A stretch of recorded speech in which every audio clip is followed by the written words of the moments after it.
Olá a todos e a todas. Este é o Seminário Virtual do IRIDE, uma iniciativa do Instituto de Relações Internacionais e Defesa da Universidade Federal do Rio de Janeiro e coordenado pelas professoras Daniele Dionísio e por mim, Larissa Rosevics. Hoje o debate será sobre geopolítica mundial em tempos de pandemia. Apesar da pandemia ter tirado dos holofotes as disputas de poder que vinham se processando no plano internacional, como a guerra comercial entre China e Estados Unidos, por exemplo, ou os conflitos entre Rússia e Arábia Saudita em relação ao preço do petróleo, tais disputas não deixaram de existir. O tabuleiro geopolítico das relações de poder e riqueza presentes no sistema internacional sofreu um solavanco com a Covid-19. Contudo, esse balanço imprevisto será suficiente para mudar as peças principais de lugar e alterar o jogo em curso? Para tratar da geopolítica mundial em tempos de pandemia, contamos com a participação dos professores Leonardo Valente, diretor do Instituto de Relações Internacionais e Defesa e membro do Laboratório de Estudos Asiáticos da Universidade Federal do Rio de Janeiro, Hélio Farias, professor adjunto do Programa de Pós-Graduação em Ciências Militares do Instituto Meira Matos, da Escola de Comando e Estado-Maior do Exército, e Bernardo Salgado Rodrigues, pesquisador da área de Economia Política Internacional e professor do IRIDE. Agradecemos a todos os estudantes e professores dos cursos de Relações Internacionais e de Defesa e Gestão Estratégica Internacional da UFRJ, que enviaram suas contribuições para a nossa conversa, e aos professores aqui presentes, que se dispuseram a vir para o ambiente virtual e discutir um tema central para os estudos internacionais. Para começar, eu vou pedir para que cada um dos professores se apresente e faça suas primeiras impressões sobre o tema. Podemos começar contigo, Leonardo, e daí a gente segue com o Hélio e o Bernardo? Podemos sim. Bom, olá a todos e todas. Eu queria agradecer o convite, é um prazer estar aqui. Queria agradecer às professoras Larissa e Daniele pela coordenação desse projeto tão importante. A presença dos professores Bernardo e Hélio, acho que é fundamental e vai enriquecer bastante o nosso debate. Eu acho que esse tema é um tema muito apropriado para a ocasião, né? Esse é um momento apenas de uma introdução, a gente vai falar mais sobre muitas outras coisas, mas a geopolítica não para, né? Independente de qualquer assunto, independente de qualquer questão em que o mundo, né, esteja passando, o mundo esteja vivendo, a geopolítica não para. Mas acho que tem duas questões aí que são muito, digamos, prementes, que devem ser colocadas. Uma coisa é até onde vai a nossa capacidade analítica diante de um evento que está acontecendo exatamente nesse momento, né? Diante de uma dinâmica biológica, social, humana, estrutural que ocorre no mundo, e qual é a nossa capacidade, diante disso que está acontecendo, conseguir antecipar e conseguir falar sobre tendências futuras. Né? Nós temos capacidade de fazer algumas prospecções, digamos assim, né? Apesar de não sermos videntes, obviamente, existe uma tendência em se querer saber e querer adivinhar o futuro, né? O futuro está sendo colocado agora no presente. E é muito complicado definir como é que vai ser o futuro. Mas diante de algumas tendências e diante do nosso conhecimento teórico, do nosso conhecimento a partir dos conceitos e a partir das tendências que nós observamos, nós conseguimos sim tirar algumas conclusões e tentar jogar luz sobre alguns caminhos que estão sendo percorridos. A sensação que eu tenho, e eu não posso negar, uma preocupação muito forte, não apenas com a pandemia, que é muito grande, né? Preocupação de todos nós hoje, mas há uma preocupação muito grande com o mundo político, com o mundo internacional e com a disputa de hegemonia, exatamente o que está acontecendo nesse momento. Traçando um paralelo, mas obviamente com todas as suas particularidades, né? Nós estamos vivendo um início de século muito parecido com o início do século XX. A gente está vivendo aí com vários paralelos, inclusive com a própria pandemia, né? A gente teve a gripe espanhola, que ocorreu ali no final da Primeira Guerra Mundial, né? Logo em seguida, a gente teve uma crise econômica violentíssima, a ascensão de regimes autoritários na Europa, né? Por conta dessa crise econômica e de uma série de outros fatores, e o mundo descambou no final da década de 30 para a Segunda Guerra Mundial. E nesse momento nós temos uma grande pandemia, nós temos aí a ascensão de regimes, né, considerados de direita, de extrema-direita, né, em várias partes do mundo. Nós temos aí digamos, o dito nacionalismo negativo. Eu digo nacionalismo negativo porque a imprensa meio que estigmatizou o conceito de nacionalismo, né? Mas nós temos aí um nacionalismo negativo tomando conta a partir de forças políticas em vários lugares. Nós temos uma reversão, um processo de reversão muito forte das cadeias globais, do sistema da globalização em vários aspectos, né? No aspecto financeiro, um pouco mais resistente, mas no aspecto comercial e no aspecto político, cultural e digamos, ideológico nesse sentido, né? Nós temos essa questão e nós temos aí também uma coisa, para não demorar muito, né, nessa introdução, nós temos aí também uma outra coisa extremamente importante, talvez a mais importante. Nós temos uma disputa sistêmica pela liderança sistêmica. Nós temos uma acirrada disputa pela liderança sistêmica. Nós estávamos saindo de uma era claramente em que os Estados Unidos tinham uma preponderância sobre o sistema internacional, que paulatinamente, pelo menos na minha visão, a partir do 11 de setembro, foi se dissolvendo, mas que ainda se mantém com uma certa liderança à frente, mas nós temos outros atores emergindo, e agora de uma forma muito mais clara e muito mais evidente que outros atores, a China, né? E que no meio dessa pandemia, digamos, parece dar a entender que pode encurtar ainda mais a diferença, né, a sua diferença na disputa por hegemonia e na disputa de liderança com os Estados Unidos.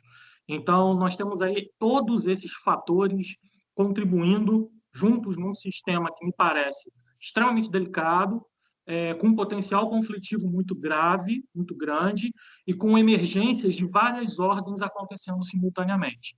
Não é fácil fazer previsões nesse cenário, não é fácil traçar tendências nesse cenário, mas é um cenário caótico e que, sem dúvida, é um cenário de redefinição. Mesmo que as coisas voltem, né, a terem o mesmo status quo e as mesmas potências, elas não vão voltar a exercer a sua liderança da mesma forma. Né? Elas vão exercer, e modificações estão acontecendo. Eu acho que esse é o recado mais importante de uma forma introdutória, digamos assim. Tá ótimo, obrigado, Leonardo. Vamos ao professor Hélio.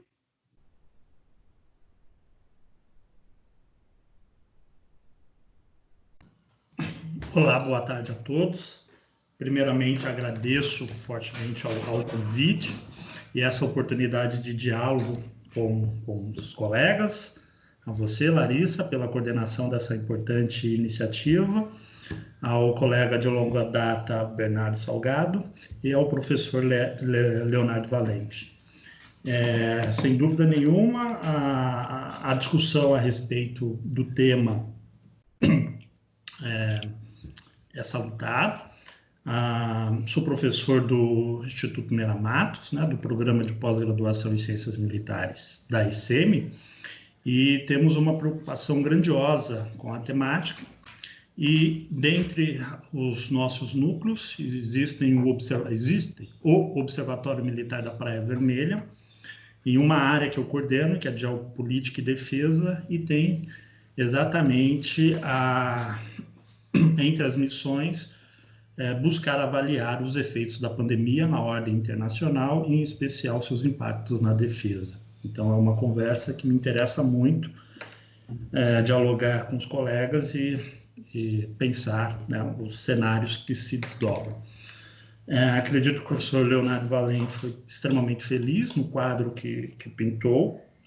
Tem um pouco a acrescentar frente às dificuldades quando se projeta uma leitura do futuro, né? Não se trata exatamente disso, mas como a geopolítica é uma área do conhecimento que traz, digamos, elementos bastante significativos para observarmos os rumos, né, os caminhos que alguns estados nacionais tomam, né, o retorno a alguns conceitos, a alguns autores, parece bastante apropriado. Né?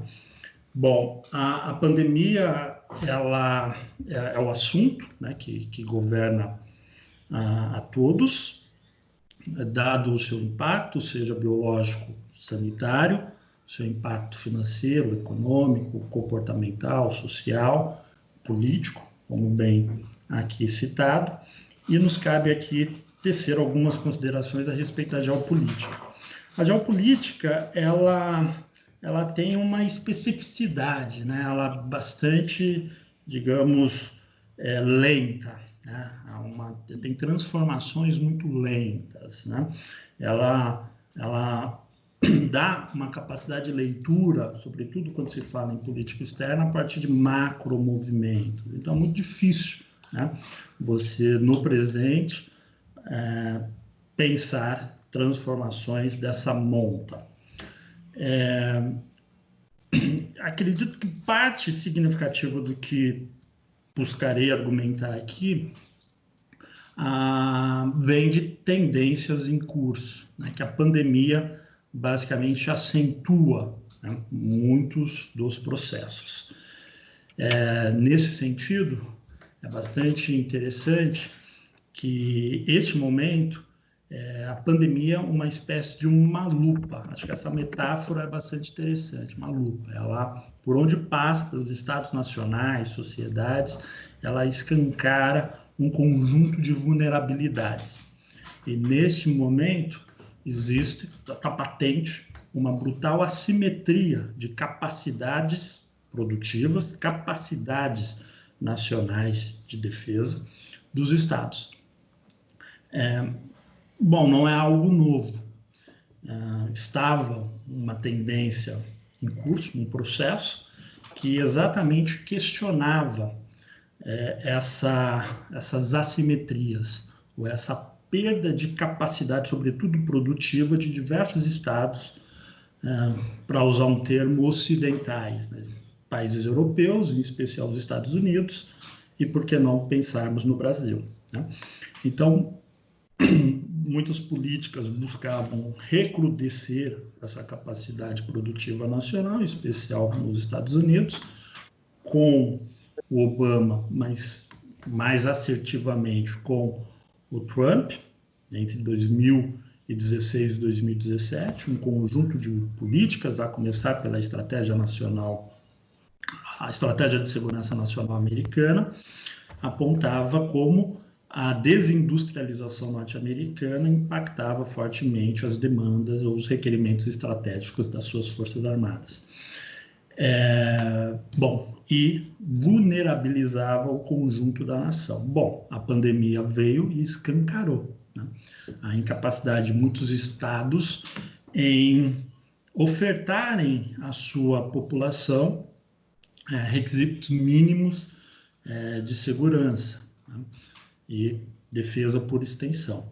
Então, acredito que o espaço aqui que utilizaremos, poderemos conversar um pouco mais a respeito da capacidade de defesa de um Estado, a projeção do seu poder, da sua influência internacional, muito associado ao sistema produtivo nacional. Acredito que chamaria atenção a isso. Os sistemas produtivos, assim como a geopolítica da nação, ela não sofre,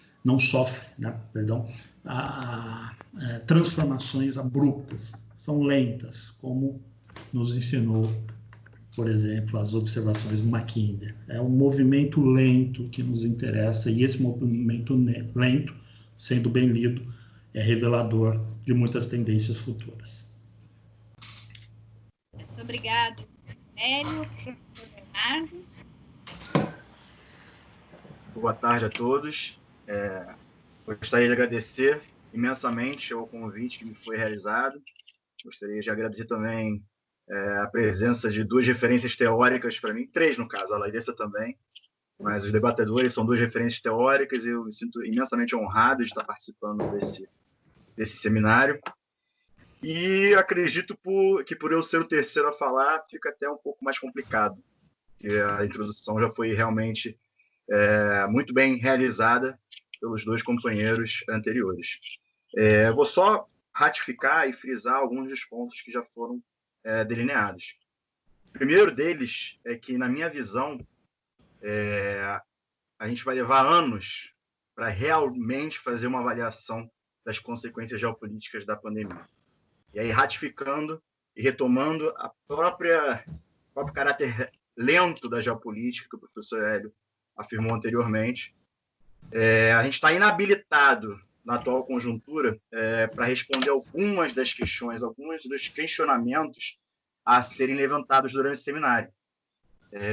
A gente tem que tentar, como cientistas sociais ou como internacionalistas, reduzir ao máximo deduções simplistas, reduzir ao máximo achismos proféticos ou reduzir ao máximo exercícios de futurologia. Esse exercício de futurologia eu sempre friso bastante para os meus alunos. A gente aqui não está tentando exercer esse exercício de futurologia, a gente está tentando compreender, a partir de uma análise histórica, determinadas tendências que podem surgir no futuro. E esses achismos, essas deduções, esse exercício de futurologia, em nada contribuem para o saber científico, que é o que nós estamos aqui nos propondo a realizar. E aí eu tomo como exemplo 2 artigos que foram publicados em revistas no âmbito das relações internacionais, um do New York Times e o outro do Foreign Affairs, em que eles vão nesse sentido. Eles abordam em seus títulos e ao longo de todo da sua apresentação temáticas como o fim da economia mundial como a conhecemos, ou a economia de guerra do coronavírus vai modificar o mundo. Eu acho que a gente tem que relativizar essas assertivas e tem que questionar. Nosso papel aqui é questionar essas assertivas e essas deduções simplistas.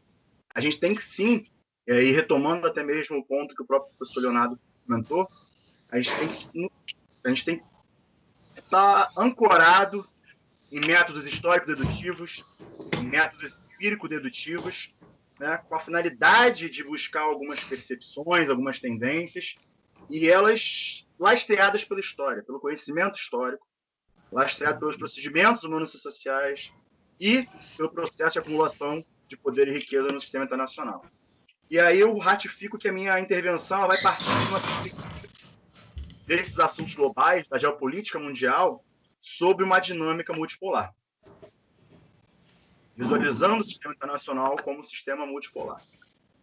E aí, para finalizar essas minhas percepções iniciais, introdutórias, é inegável, e eu como professor de Fundamento de Economia e de Macroeconomia na graduação, o impacto econômico imediato.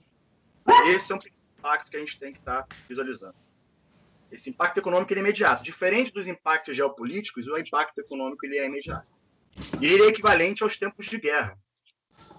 Vivemos tempos de guerra. Os impactos econômicos serão sentidos comparando-se a momentos de guerra que nós vivemos na nossa história.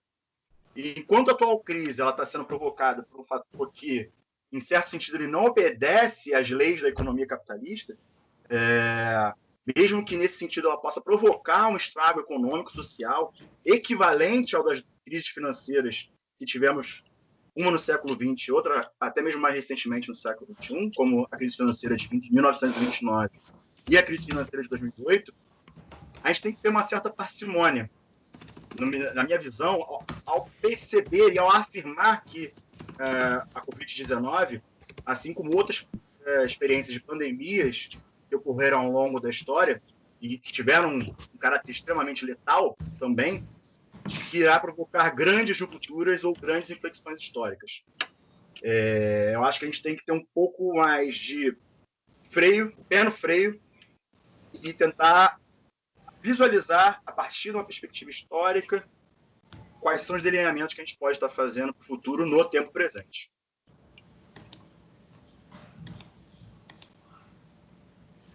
Ótimo, muito obrigado, Bernardo. Acho que, assim, claro, a gente evitar a futurologia aqui, mas também é importante que a gente reflita, né? Quais são as consequências desse momento, né? Eu acho que a gente vai um pouco nesse sentido, acredito, aqui no nosso debate, né? Fazendo uma referência às questões e aos temas que foram levantados pelos alunos, né? Fica evidente que existe uma diferença da maneira como as grandes potências estão lidando com essas questões e como é que isso tem refletido nas próprias relações entre essas grandes potências, né? Porque uma coisa é a relação dessas grandes potências entre elas, e outra coisa é a relação dessas grandes potências com as demais potências do sistema. Dentro dessa lógica, né, de relação entre as grandes potências, e não só isso, né, também as duas, digamos assim, as duas protagonistas da conjuntura atual, que são Estados Unidos e a China, né? A China e Estados Unidos são os protagonistas da conjuntura atual, né? E esse debate, ele envolve também, como o próprio Hélio destacou, né? Uma discussão em relação às forças produtivas, e aí, com a pandemia, ficou de fato evidente, nisso o Hélio foi muito pontual nesse sentido, né? Então, a gente sabe que essas relações já estavam tensas antes da pandemia. Isso já estava posto, né? E aí a questão que eu gostaria de escutar vocês falarem um pouco mais em relação a Estados Unidos e China, né? E essa relação tensa, que é uma relação que a gente não tem como confirmar, mas existe uma disputa hegemônica, a gente não sabe qual vai ser o resultado disso, mas existe de fato uma disputa hegemônica em curso, né? Quais são os usos da pandemia por esses países para fazer valer os seus interesses dentro do sistema internacional. Então, como todos nós aqui já falamos de alguma maneira, né, a pandemia, ela está, na verdade, se apresentando dentro de um contexto de disputa que já vinha acontecendo. Então, como é que ela está sendo, de alguma maneira, usada exatamente para fazer valer os interesses dessas potências? E assim, aí eu quero escutar um pouco de vocês, porque me parece que China e Estados Unidos, mas China tem feito um uso muito interessante dentro dessa disputa de poder. Passo a palavra, então, vamos seguir a mesma ordem, o Leonardo, o Hélio e o Bernardo, para fazerem as colocações. Leonardo, por favor, então. Pode ser. Bom, primeiro que as duas colocações foram perfeitas no sentido da avaliação, do resumo da situação atual, né? E que é tanto difícil realmente falar da questão do futuro, mas, ao mesmo tempo, como o Hélio falou, a questão conceitual ela é extremamente importante e ela nos dá o timing para que a gente possa fazer as prospecções, digamos, nesse sentido, né? Eu diria que, se eu tivesse que resumir em uma palavra, quer dizer, gente com formação em jornalismo tem essa mania, por isso vários artigos do New York Times estão cravando já como é que vai ser o futuro. Se eu pudesse cravar em uma palavra quais os efeitos da pandemia nessas questões todas que a Larissa colocou, eu diria que seria aceleração. Que a pandemia ela pode acelerar processos lentos que nós observamos a partir da teoria geopolítica, né? Sendo mais específico sobre a questão, falando sobre China e Estados Unidos de um ponto de vista mesmo das duas grandes potências, a gente tem aí também se usar dos nossos conceitos para podermos fazer a avaliação, né? Do ponto de vista norte-americano, se nós olharmos a teoria geopolítica, nós vamos claramente observar o seguinte: os Estados Unidos são o país que mais levam em conta a teoria geopolítica, né? Mais para sua manutenção de hegemonia. Eles levam muito a sério a teoria geopolítica, né? Eles levam extremamente a sério as teorias geopolíticas, inclusive, que não surgiram nos Estados Unidos, né? Os americanos são extremamente mackinderianos, digamos assim. Mackinder é uma base extremamente forte para os Estados Unidos. E o que isso significa? Que a Ásia é a principal preocupação dos Estados Unidos. A principal, né? É o número 1 em todas as avaliações geopolíticas. Os americanos sabem que o rival à altura, o rival pela disputa da hegemonia, é o rival que vem da Ásia, né? E o grande medo dos Estados Unidos, o grande temor dos Estados Unidos nesse exato momento, é um medo que se confirma do ponto de vista da teoria mackinderiana, que é a reunião de uma aliança que se comporte aquilo que Mackinder caracterizou como Heartland, né? Aquele espaço euroasiático, mas especialmente asiático, que é o espaço que dominaria toda a Ásia e que dominaria, do ponto de vista consequentemente hegemônico, todo o planeta, todo o sistema, porque seria uma potência terrestre com mais força do que uma potência marítima, né? Então, o que nós vemos hoje, que estamos vendo já há algum tempo, da aliança, que eu observo, inclusive, já escrevi artigos sobre isso desde 2007, de uma forma muito mais forte, de uma forma muito mais consolidada, a aliança entre China e Rússia, é uma aliança que, para os Estados Unidos, simboliza a formação do heartland rival, que pode realmente derrubar a hegemonia americana. A China, com a sua pujante economia crescente, com um desenvolvimento muito forte do ponto de vista tecnológico e científico, e a Rússia, com o seu braço geopolítico tradicional, com as suas forças armadas, seu poderio bélico. Essa combinação é uma combinação que tira, digamos assim, o sono dos geopolíticos norte-americanos. Então, e a pandemia veio a elucidar esse tipo de coisa, veio a tornar ainda mais forte esse tipo de processo. É interessante notar pelo seguinte: a epidemia ressaltou aos Estados Unidos, a impressão que eu tenho, né, a pandemia ressaltou aos Estados Unidos a capacidade técnico-científica da China. A resposta que a China está dando a todas essas questões, de uma forma brilhante em alguns sentidos, independentemente das acusações de omissão de informação, se eventualmente tem acontecido ou não acontecido, essa é uma outra questão, mas ela não torna nublado a luz que nós vemos pelo seguinte fato: a China tem um desenvolvimento técnico-científico impressionante. É impressionante. E esse é digamos, dos elementos cruciais para o desafio a uma grande potência. Tá? Ele é o que pode repercutir no futuro em relação à disputa por hegemonia. O crescimento econômico está dado, né? Essa é uma outra questão extremamente importante, o Bernardo sabe falar disso melhor do que eu, mas é também, por exemplo, diante de uma pandemia que nos Estados Unidos pode matar até 200 mil pessoas, né? E pode botar mais de 20% da população em situação de desemprego, o que é um negócio da população economicamente ativa, e que pode provocar uma recessão nos Estados Unidos, com todos os impactos que isso vai provocar na China, também devastadores, ainda devem provocar crescimento econômico positivo na China, né? Que seja muito menor do que os outros, historicamente. Esse crescimento econômico. Isso assusta, do ponto de vista da disputa. E a questão tecnológica assusta também. A resposta como foi dada, a forma, robôs fazendo testes em humanos sobre a Covid-19, a forma como foi feito o isolamento, o aparato técnico de saúde, isso também revelou aos Estados Unidos, está revelando não, porque os Estados Unidos sabiam que esse processo estava em curso, mas deixou claro que esse é um processo não está mais só na teoria, que ele é colocado em prática. Se nós analisarmos todos os grandes indicadores mundiais de produção científica, essa é uma coisa pela qual eu me debruço e que acho muito importante, né? Nós vamos ver o seguinte: a publicação anual de artigos com indexação, com referências relevantes, ainda é a maioria dos Estados Unidos. Mas a diferença já é menor em relação à China, bem menor em relação à China. A China está em segundo lugar. Porém, quando a gente vai depurar, vai olhar com lupa esses dados, a gente descobre o seguinte: os Estados Unidos só ainda estão na frente no número de artigos indexados e com citações por conta das ciências humanas e sociais. Em todas as áreas científico-tecnológicas estratégicas, robótica, biotecnologia, energia, engenharia e várias outras que são extremamente importantes do ponto de vista do crescimento científico-tecnológico de uma potência, em alguns casos a China já publica o dobro que os Estados Unidos. Já tem o dobro de publicações referenciadas e indexadas. O que significa o seguinte: a China, esse conhecimento científico que está sendo produzido, todo esse aparato que está sendo colocado, vai se repercutir lá na frente. Isso vai resultar, digamos, na ascensão a ponto de a China obter a hegemonia política mundial, irmos para um sistema unipolar? Não, não é isso que eu estou afirmando.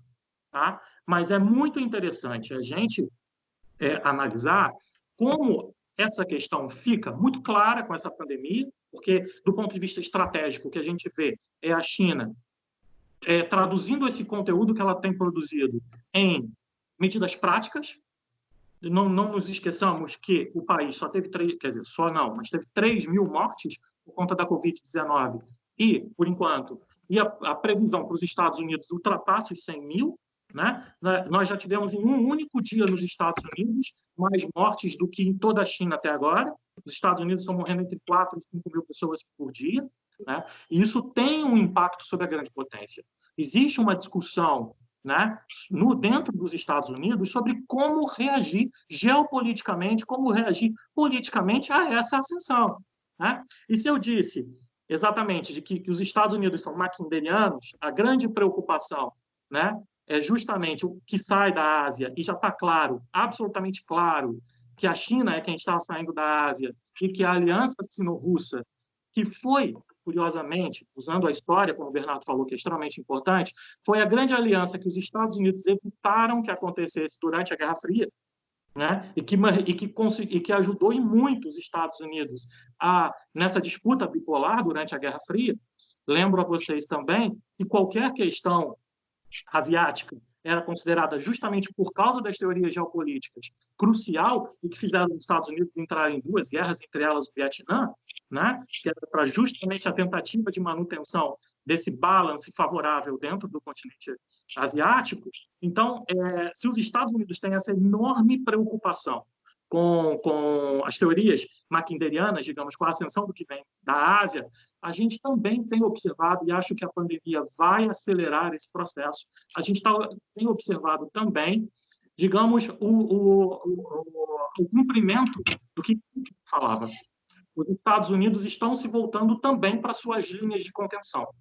Os Estados Unidos estão se voltando com uma forma um pouco mais forte, um pouco mais incisiva para as suas áreas prioritárias que garantem o seu status de potência. Primeiro de potência regional e depois como potência global. Nenhuma potência com status global ou com pretensões globais pode se dar ao luxo de perder a sua área de influência direta, a sua área de influência regional, a sua área geográfica. E qual é a sua área geográfica? No caso dos Estados Unidos, a linha que o próprio Speakman traçou do continente americano. Esta é uma área de interesse irrevogável. Esta é uma área que nós não podemos abrir mão se quisermos disputar a nossa hegemonia em outros lugares, se quisermos disputar com a Ásia, com o que vem da Ásia, a hegemonia mundial. E já estamos observando, eu observo isso já há algum tempo, não só agora com a pandemia, mas esse processo deve se acelerar, já há algum tempo, uma tentativa dos Estados Unidos de forma mais incisiva de diminuir o espaço da China no continente americano e de fazer intervenções pontuais dentro do continente americano, nos governos, de forma política e, às vezes, até de outras formas também, para reduzir essa influência e para aumentar o seu poder aqui. Essas conversas, essas informações que nós estamos tendo, e que são informações verdadeiras, de uma maior mobilização recente norte-americana no Caribe, né, e que poderia ter relação com a Venezuela, por exemplo, é uma resposta, digamos assim, uma preocupação, ressalta, digamos, um comportamento mais efetivo dos Estados Unidos na sua região, com medo propriamente desse encurtamento da distância entre os dois países, entre a China e os Estados Unidos. Esse encurtamento, essa preocupação com essa redução dessa distância, tanto no nível econômico quanto no nível tecnológico, já que uma vez o nível militar, as duas, digamos, os dois lados, né, tanto o americano quanto o lado sino-russo, já ultrapassaram a barreira do, digamos, já não faz tanta diferença se você tem 30 mísseis nucleares intercontinentais ou 35, a capacidade destrutiva deles já é enorme, né? Uma vez que essa questão militar ela está colocada quase que de forma igualitária, né? A ideia era justamente diminuir a influência política, diminuir a influência econômica na sua área de influência direta, que é o continente americano. Então, nós vemos aí o comportamento, digamos, em duas vertentes, né? Na vertente asiática, na vertente da segunda linha de contenção e na vertente da primeira linha de contenção. Os Estados Unidos trabalham com isso de uma forma muito séria. E uma outra coisa muito interessante que a gente pode notar também é que esse comportamento, digamos, emergencial dos Estados Unidos, esse acirramento, porque na verdade vem desde o governo Obama de uma forma um pouco mais forte. Ele não é um comportamento que se originou no governo Trump. Mas o que o governo Trump está fazendo agora, e agora justamente dentro dessa questão da pandemia, é deixando de lado um pouco a atuação soft e entrando de uma forma mais dura, entrando numa atuação mais hard. Né? Os Estados Unidos têm se preocupado pouco com a sua atuação soft, né? Com a ajuda humanitária, com a tentativa de ser um líder, né? Num momento tão difícil quanto esse. A gente vê a disputa por equipamento de segurança de saúde, né? Farinha pouco, meu pirão primeiro. Você vê justamente agora, uma tentativa de endurecer com o governo Maduro, de fazer relação com o tráfico de drogas, né, de colocar, aumentar a frota no Caribe, etc., etc., não ceder aos pedidos indiretos que o Irã fez, né, de se baixar, de se diminuir as sanções por uma questão humanitária, né, para recebimento de insumos, de medicamentos, essa coisa toda. Então, uma série de medidas no campo mais hard, né, no campo de manutenção e de ampliação da sua influência geopolítica mais dura, em detrimento das ações mais softs. Ao contrário, no sentido contrário, a gente vem vendo a China tentando trabalhar de forma soft, né? A China mandando medicamentos, mandando ventiladores, mandando uma série de instrumentos para outros países, a China influenciando, ajudando de uma forma direta a OMS, de uma forma com expertise, com técnicos, com auxílio epidemiológico, tanto que provocou a reação do Trump em relação à própria OMS, a ameaça e depois o anúncio do corte do financiamento à OMS, o que caiu muito mal nesse exato momento na comunidade internacional, né? O anúncio de corte de orçamento para a OMS, justamente no ápice da epidemia na Europa e nos Estados Unidos, né? Enquanto a China está dando justamente a expertise técnica, a expertise de recursos e ajudando outros países com produção de ventiladores. E vejam bem, não é dizer que tem um bonzinho atuando e que tem um malvado atuando do outro lado. As coisas na política internacional e na geopolítica não funcionam assim, né? Não estamos falando aí de mocinhos, né? Não há mocinhos nessa história, mas há comportamentos que são muito peculiares. A China está desse lado, atuando de uma maneira soft, isso é muito interessante. E tem um outro ponto interessante também, que é importante destacar e que também parece que vai ganhar uma aceleração a partir dessa pandemia, que é a seguinte: pouca gente se deu conta que a China já mudou a sua doutrina de política externa. Nós ainda não sabemos qual é exatamente a política externa que a China está desenvolvendo, qual é a doutrina, qual é a teoria. Mas uma coisa é clara: a doutrina da ascensão pacífica virou passado. A China não adota mais a doutrina da ascensão pacífica, a doutrina que foi assim, a grande baluarte da diplomacia chinesa dos anos 90 inteiro, no início dos anos 2000 e até o início da primeira década, né? Ficou claro. Se a gente quer entender um pouco como a política externa da China se comporta do ponto de vista doutrinário, é só ler o Diário do Povo, né? E no Diário do Povo você tem lá as doutrinas, e ficou muito para mim, recentemente, não faz muito tempo, o ex-presidente Obama, né?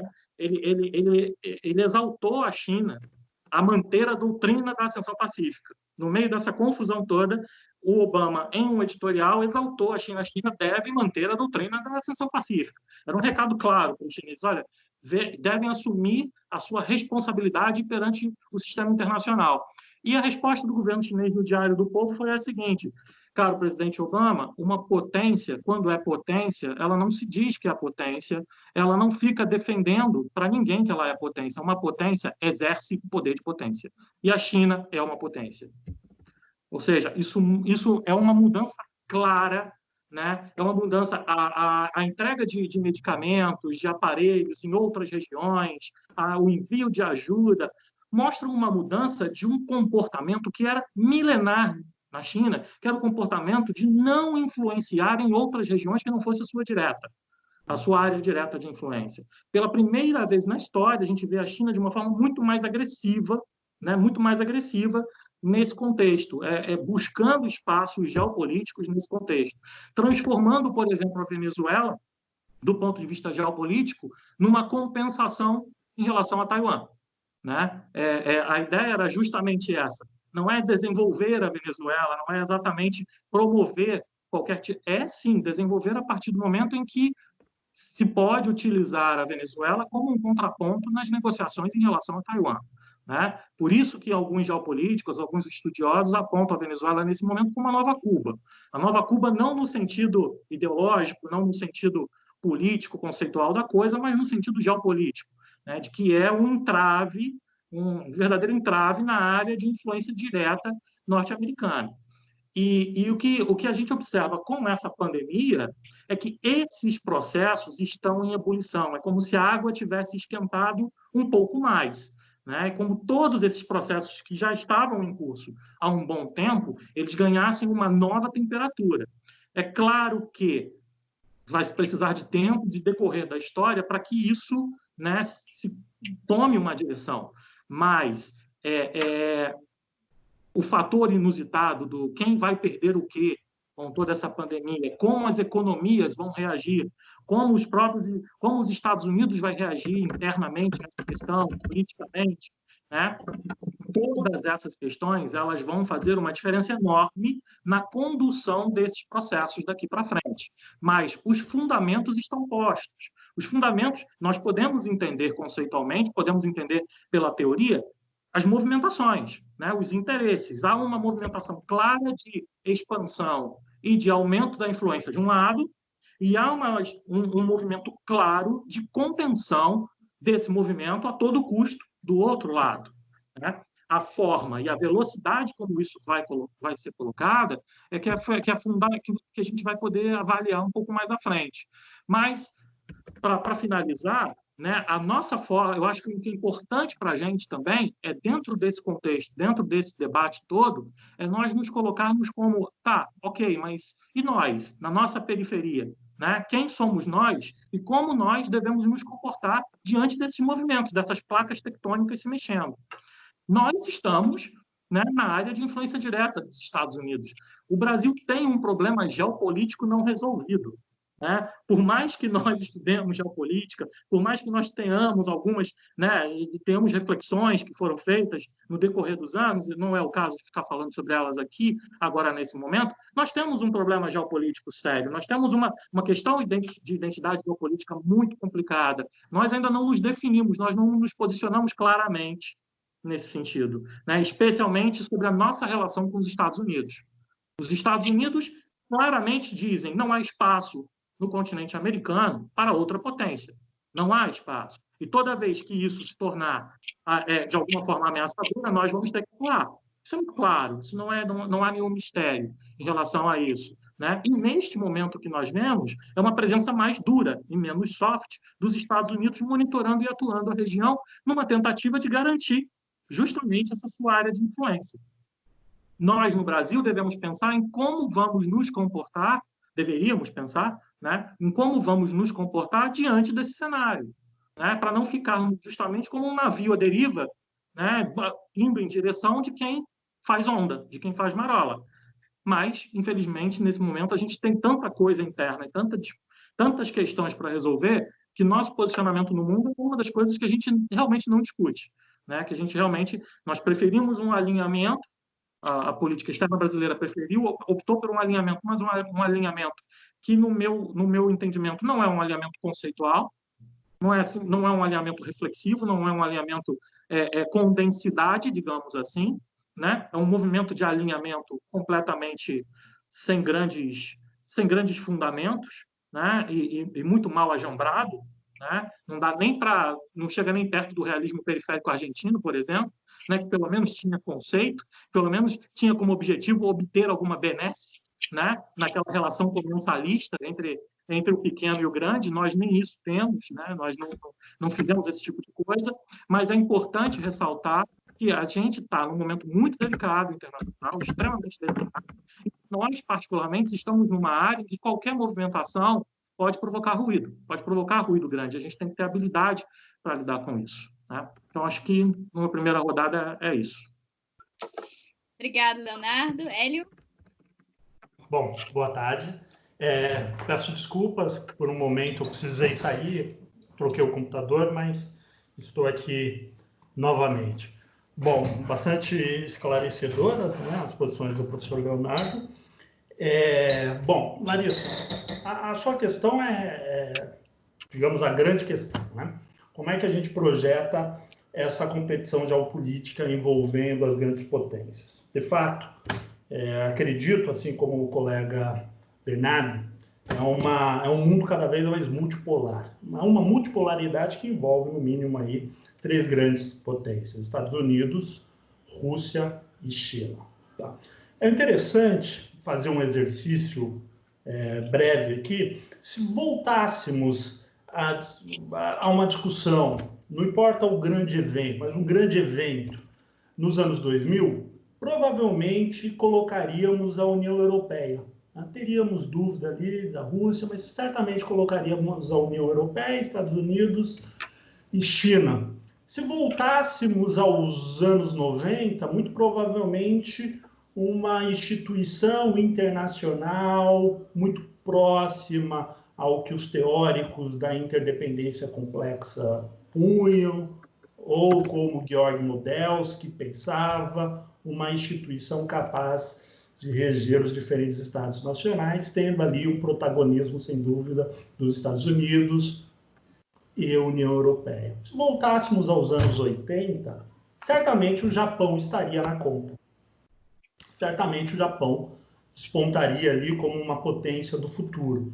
Bom, e cada recuo que nós aqui analiticamente fizemos, vamos encontrar alguns países. Mas se eu volto à década de 30 e observo a produção teórica do Nicholas Spieckmann, ele está exatamente observando Estados Unidos, Rússia e China.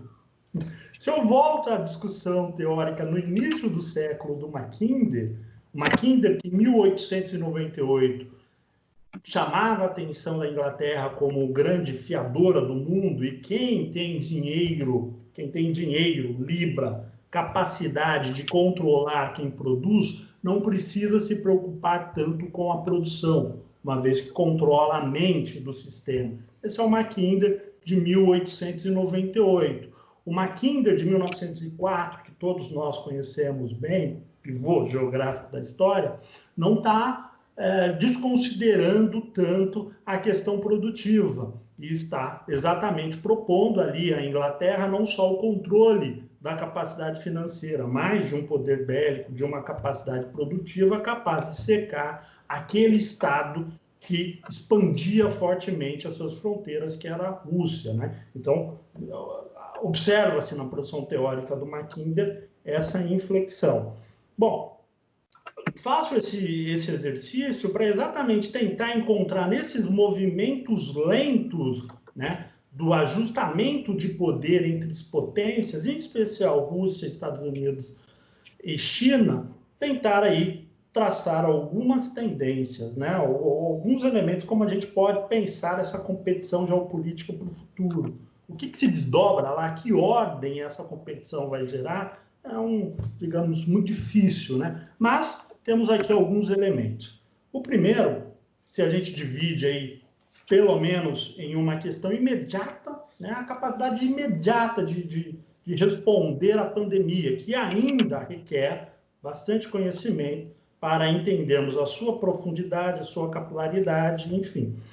Essa resposta imediata envolve questões associadas à diplomacia, questões associadas à própria narrativa dos fatos e como essas potências ou esses estados vão respondendo a essa situação emergencial de proteção à sua população. E, nesse quesito, a questão dos respiradores, né, e dos suprimentos médicos chama muita atenção. Enquanto os Estados Unidos, com uma incapacidade interna gigantesca de prover esses bens, precisa comprar, tá? Então ele cria uma competição com a Alemanha ou com os países europeus, né, o processo às compras do Oriente. A China, né, amplia a oferta dos mesmos bens, né, chegando a uma produção entre março e abril na ordem aí de 1,6 bilhão, né, bilhão de suprimentos. É uma capacidade de ampliar a produção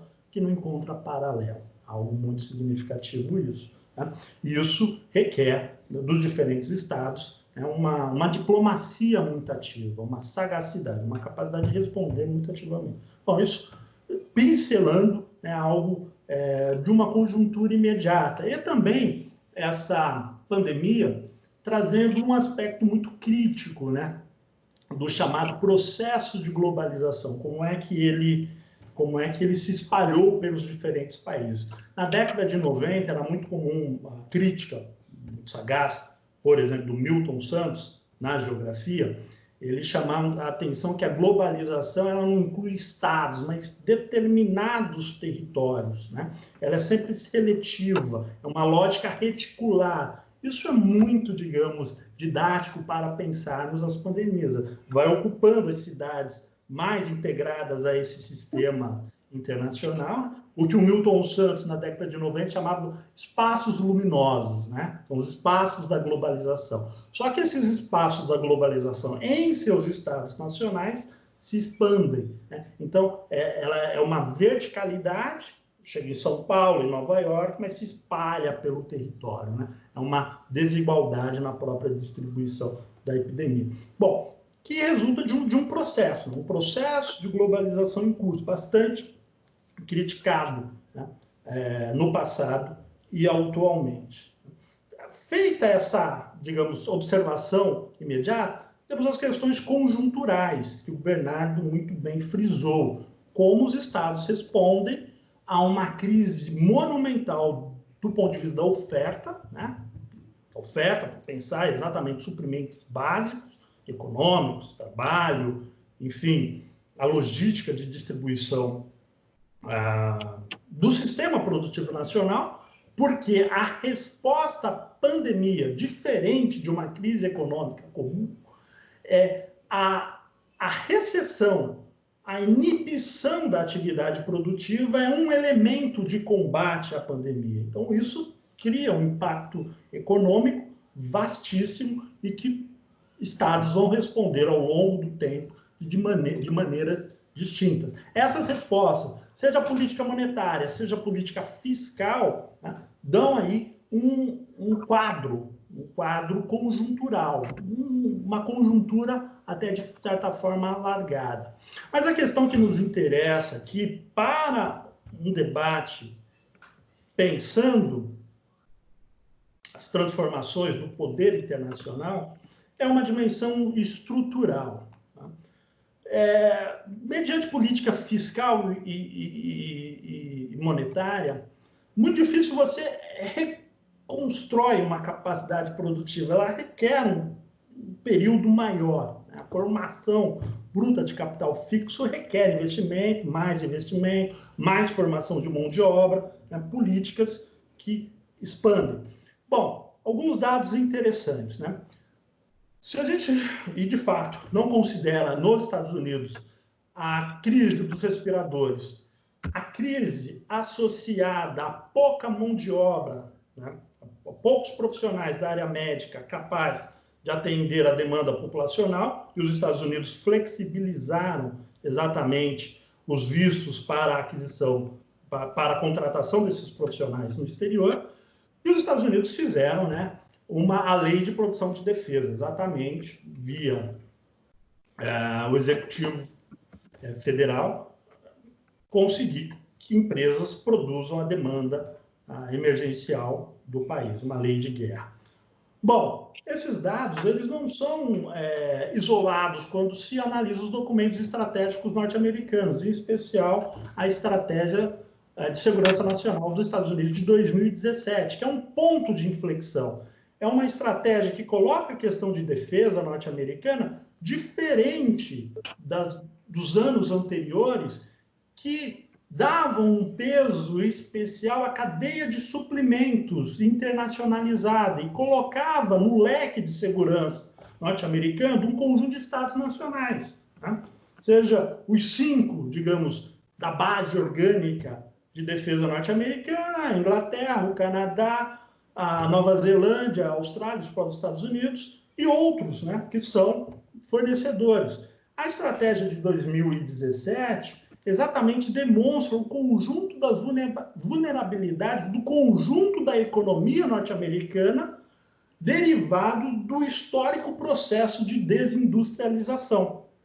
Então, alguns dados interessantes. Se em 2005, por exemplo, a China detinha algo em torno de 15% da capacidade de produção de máquinas e equipamentos global, a China, em 2015, passa a uma produção de mais de 40%. A China, em 2015, ela tem uma produção na ordem de 24,5 bilhões. E os Estados Unidos, na ordem dos 4,6 bilhões. Então, é uma diferença monumental, né? Que a pandemia escancara essa capacidade produtiva, né? Do ponto de vista da população economicamente ativa em atividades industriais ou serviços associados a tecnologias avançadas. Se nos Estados Unidos, entre as décadas de 50 e 60, 50% da população estava nesses setores, em 2015 e 2016 era menos de 10% da população. O que a estratégia de segurança nacional norte-americana e os relatórios do DOD, do Departamento de Defesa posteriores, colocam? Que isso impacta diretamente a defesa norte-americana. A capacidade dessas empresas responderem às demandas na fronteira da inovação tecnológica que a defesa demanda para continuar uma competição com Rússia e China. Bom, e esse setor, que é a espinha dorsal da defesa americana, também responde a uma sucessiva perda de competitividade econômica americana. Bom, em resumo,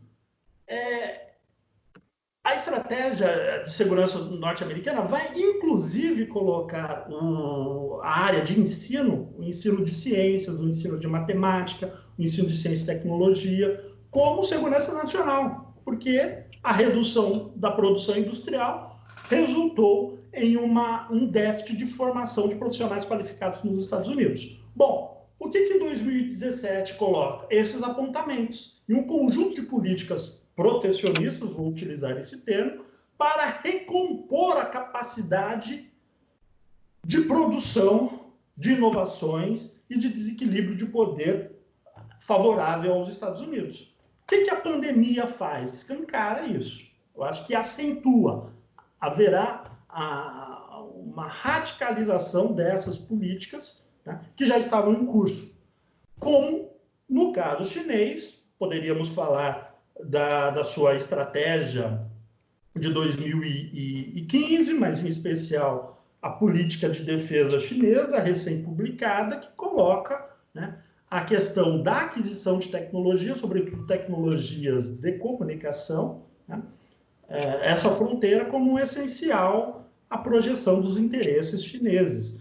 Ou seja, sintetizando o argumento, a projeção internacional desses estados estão assentadas em um sistema produtivo cada vez mais robusto, diversificado e com capacidades geradoras de inovação que impactam profundamente na geração de inovações para o setor econômico, bem como na produção de inovações sensíveis, centrais, na disputa por primazia na área de defesa.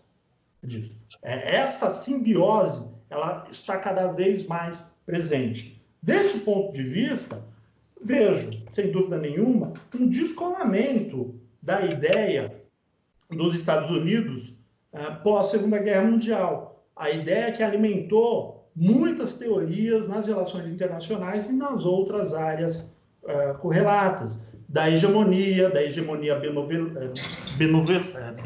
benevolente, de uma capacidade dos Estados Unidos liderarem, através dos bens públicos, uma ordem internacional.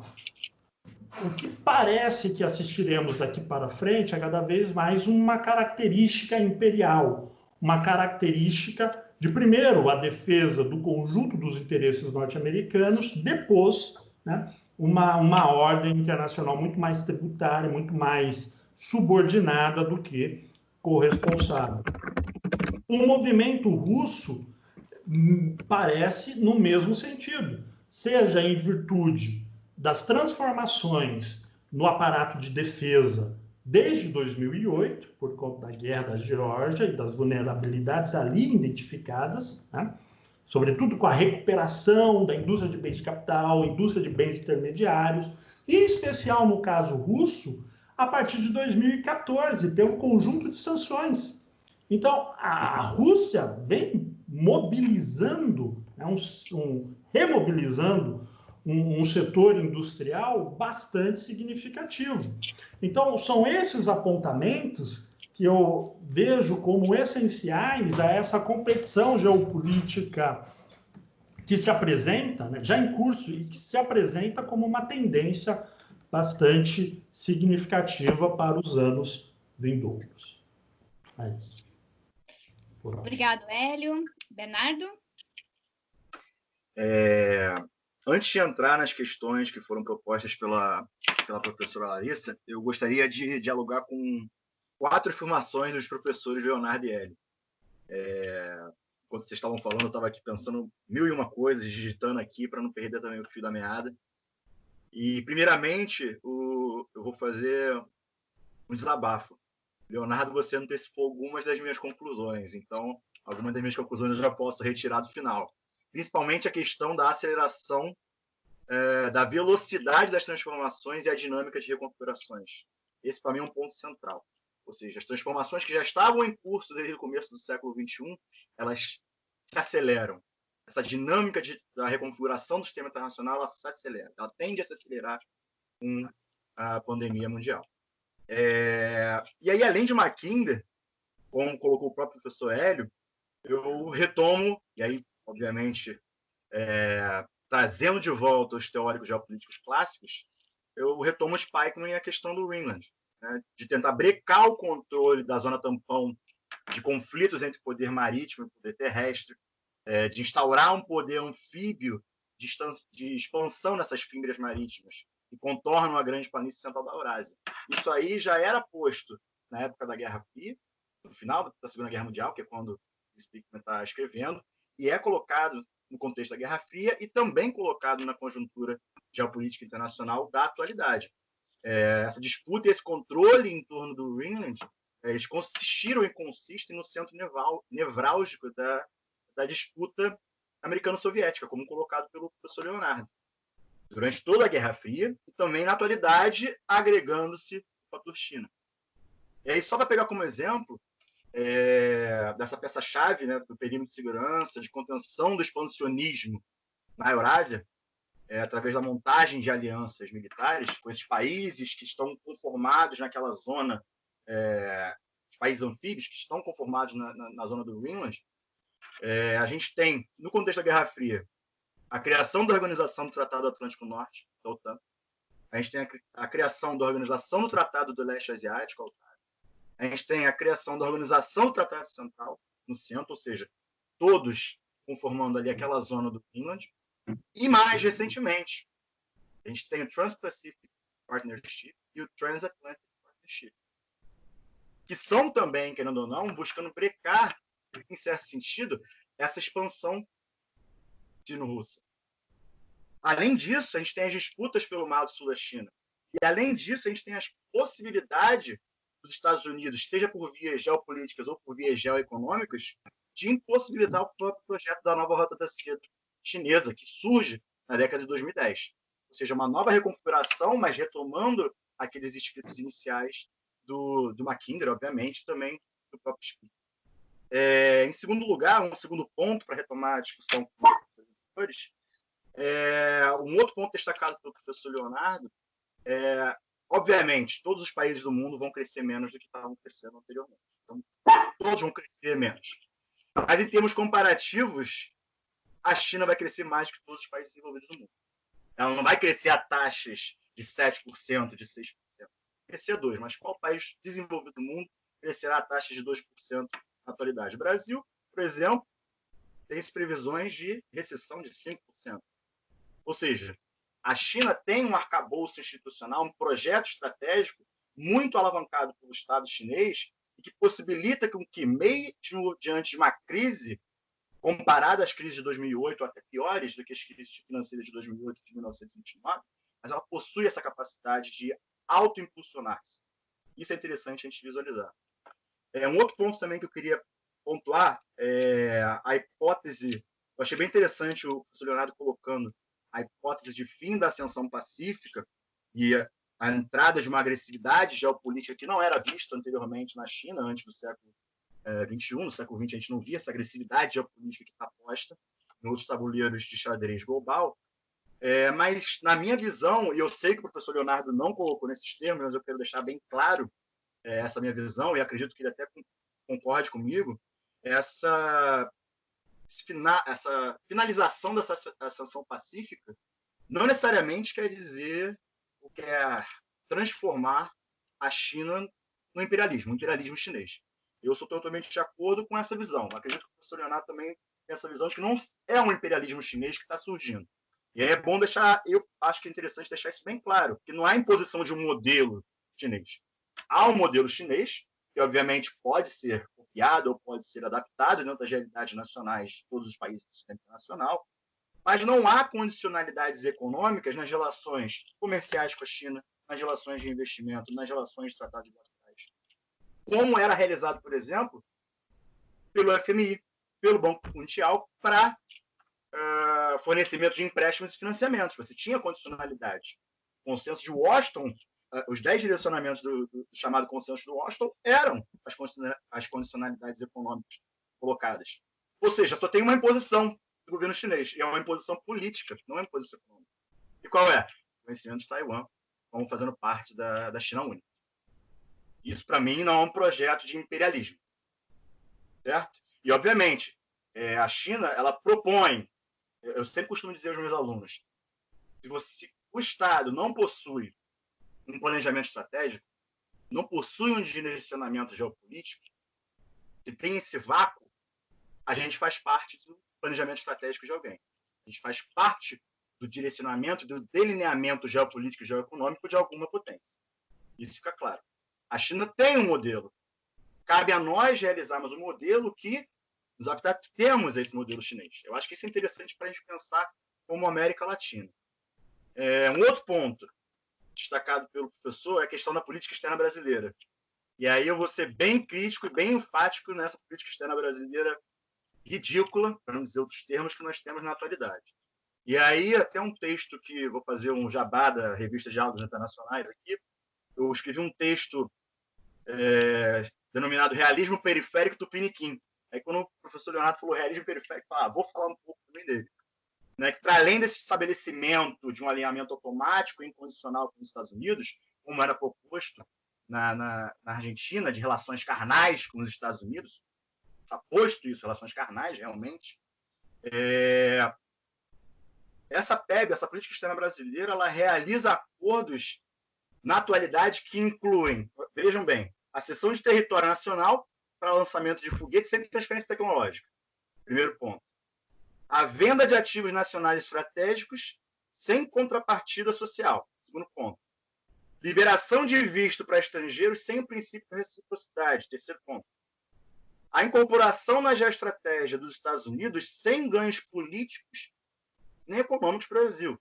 Quarto ponto. Ou seja, apoia incondicionalmente todas as ações do presidente norte-americano, do Donald Trump, desde a construção do muro no México até a deportação de imigrantes brasileiros. É um ponto que a gente chegou a tal ponto na nossa política externa brasileira que onde estamos. É desolador esse cenário que está se delineando, que vem se delineando desde o ano passado. E para finalizar esses breves comentários dos demais professores, aí para entrar nas questões de Estados Unidos, China, no sistema internacional, corroborando com o professor Hélio, a questão da resposta econômica, a questão da resposta estratégica, a questão da resposta da capacidade produtiva dos Estados nacionais. E principalmente pensando nos países do sul global. E aí antecipando um pouco do debate que a gente vai realizar, acredito que na sequência. Ou seja, como é que a gente pensa essa resposta em termos de um país periférico, em termos de um país em desenvolvimento? E aí é essencial construir um projeto nacional de autonomia estratégica no setor de saúde, relacionando, obviamente, com o tema que a gente está tratando, da pandemia, de inovação tecnológica. E aí tem um professor da casa, da UFRJ, que está, em seus estudos recentes, realizando esses estudos, que é o Rafael Padula, de propor essa autonomia estratégica, de propor esse projeto de autonomia estratégica no setor de saúde, não só no setor de saúde. Obviamente que a gente poderia pensar em setor de petróleo e gás, em setor de agronegócio, em setor de saúde, em setor de biotecnologia, em vários setores. Mas é essencial e está colocando, está virando um axioma no contexto atual da pandemia, de que se a gente não tiver a construção desse complexo nacional da saúde, a gente vai ficar refém das próximas pandemias que, porventura, puderem surgir no sistema internacional. E aí? Nós vamos sempre ficar dependentes de importação de ventiladores? Nós vamos sempre ficar com esse déficit, com esse gap tecnológico no setor de saúde? São questões que a gente tem que estar colocando, são questões geopolíticas também. E aí, retomando a questão colocada pela professora Larissa, no que se refere à pandemia, e aí eu vou falar rapidamente de Estados Unidos, China e uma breve conclusão. Na minha visão, os Estados Unidos eles realizaram uma resposta profundamente confusa e incoerente no combate ao coronavírus. E aí, principalmente com relação à capacidade de fornecer bens públicos globais. E a vontade, inclusive, de coordenar uma resposta global à pandemia do coronavírus. A gente não viu isso por parte dos Estados Unidos. A gente viu, no primeiro momento, o negacionismo, tal qual é colocado até hoje aqui no Brasil. A gente copia tudo que tem de pior no contexto atual dos Estados Unidos. Enfim, isso aí é um outro debate. Além disso, possivelmente vai ter uma queda do PIB maior do que a crise de 2008, 2009 nos Estados Unidos, no atual contexto. Mas, como naquela crise, né, não há nada que impeça que os americanos superem e recuperem rapidamente seu poder econômico. E pegando um artigo do professor Fiore, que foi escrito recentemente, ele coloca, título de comparação, na década de 20, logo após a crise de 2008, né, os Estados Unidos elevaram... Não, na década de 20 não, desculpa, na década de 2010, logo após a crise de 2008, os Estados Unidos eles elevaram a sua participação no PIB mundial de 23% para 25%. Ou seja, 2 pontos percentuais. Seu mercado de capitais cresceu, assim como as transações financeiras globais realizadas em dólares. Ou seja, a gente não pode nunca desqualificar a capacidade de renovação da hegemonia estadunidense e a sua capacidade de vontade política de resguardar os seus interesses no sistema internacional. Obviamente que está colocada em questão a disputa hegemônica, mas essa resiliência, essa capacidade de adaptação dos Estados Unidos é digna de nota. Até porque a gente tem, em algumas correntes teóricas, desde a década de 70, pautando e colocando em questão a crise da hegemonia norte-americana. E essa crise sempre é postergada. Desde a década de 70 a gente tem essa crise. Ela é sempre postergada. Ou seja, essa capacidade de adaptação é um ponto interessante nesse debate geopolítico, da geopolítica mundial. Do outro lado, a gente tem a China, que pode sair como protagonista no sistema internacional através da decisão de Pequim de fazer essa doação de equipamentos domésticos, de ajuda financeira, bem como na sua capacidade de aumentar essa produção, do lado da oferta, como o professor Hélio pontuou. Essa capacidade que a China tem de aumentar a oferta num curto espaço de tempo para suprir uma demanda global é um ponto que deve ser considerado. E isso preenche também esse vácuo de poder global que foi deixado por parte dos Estados Unidos. E ocupa essa lacuna em termos de governança global. A gente pode até, não lembro agora se foi o Leonardo ou se foi o Hélio que colocou a questão do soft power. A gente pode pensar num soft power chinês da saúde. O que está acontecendo é fornecimento de ventiladores, de produção de máscaras, de utensílios de EPI para todos os países do mundo, coisa que não está acontecendo, por exemplo, nos Estados Unidos. Os Estados Unidos está fazendo o contrário, está fazendo uma pirataria desses equipamentos. Entende? Ou seja, é distinto. O papel da China é totalmente distinto do papel dos Estados Unidos, que vem provocando uma guerra sem um quartel-general. Uma guerra entre as nações pelos equipamentos médicos. Confisca encomenda de máscara, de ventilador, inclusive de países aliados, como a Alemanha e a França. E aí, o que isso pode gerar no futuro? Pode gerar um ressentimento. Também pode não gerar nada. Isso só o futuro realmente vai dizer. Mas é um ponto fundamental de compreender a inflexão. Que a China está se propondo um papel totalmente distinto dos Estados Unidos. Um papel cooperativo, não um papel de competição. E aí, na minha visão, uma possível consequência drástica da pandemia para as relações entre as grandes potências no sistema internacional, primeiro, é o questionamento do capitalismo financiarizado e do modelo neoliberal. Ou seja, a gente tem uma retomada do papel da capacidade estatal. A capacidade estatal está colocada. Não é o mercado que vai suprir, por exemplo, do dia para a noite, a demanda que nós temos de máscaras e ventiladores, de todos esses equipamentos de EPI. Ou seja, o Estado, o planejamento estatal, a centralidade do Estado, inclusive com a própria China. A China está lá. As ações ligadas à centralidade do Estado e ao planejamento do Estado estão totalmente relacionadas com a China. A China é o quê? Na minha visão, é um novo modelo que está surgindo. Um novo modelo que tem que ser muito estudado. Intensamente estudado. E aí essa financiarização desregulamentada, ela não entra na China. A gente tem consenso de Washington na América Latina. Crise da dívida na década de 80. Financiarização, desregulamentação, abertura dos mercados no contexto latino-americano. O que a gente tem na China? O oposto. A China está fazendo totalmente contrário de todas aquelas prerrogativas colocadas pelo consenso de Washington. Foi na contramão. Ou seja, segue uma fatia extensa dos estados, do Estado chinês, nos módulos de acumulação de capital. É um padrão de acumulação totalmente distinto.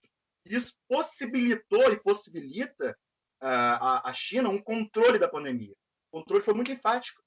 Se a gente pega em termos comparativos, por exemplo, acho que até o Leonardo ou o Ed já comentaram isso anteriormente, Estados Unidos e China, em termos tanto de número de casos como em termos de taxa de letalidade, é muito menor do que todos os países. E, comparativamente, a população chinesa é 3 vezes a população dos Estados Unidos. Isso é surreal. Isso é o quê? Um controle da capacidade estatal. O sistema de saúde é universal. É estatal. E funcionou intensamente no controle da epidemia no seu território. E aí é o papel-chave do Estado. Ou seja, o Estado está centralizando as decisões do planejamento sanitário e econômico. Não só na China, mas em todos os países do mundo. É até interessante que todos os países do mundo estão realizando intervenções econômicas heterodoxas. No Brasil, todo mundo virou keynesiano. Até os neoliberais, até os economistas liberais. Todos viraram keynesianos nesse momento que nós estamos vivendo na atualidade. Com o aumento dos seus gastos em saúde, com a multiplicação da base monetária. Mas nada disso, e aí é importante a gente frisar, nada disso é uma garantia de que depois da crise esses governos mantenham essas políticas. Estão na contramão do neoliberalismo nesse primeiro momento, que foi dominante nas últimas décadas do capitalismo ocidental. Foram postos modelos. O modelo chinês, o modelo norte-americano, o modelo que está surgindo com essa pandemia de retomada da descentralização do Estado, mas que no próximo momento pode haver uma retomada da não fortificação desse Estado. Acho que esse é um ponto central para a gente estar pensando a pandemia a nível de geopolítica mundial. Qual é o papel do Estado? O que aconteceria se não tivesse Estado, por exemplo, aqui no Brasil? Quer dizer, mínimo, pelo menos.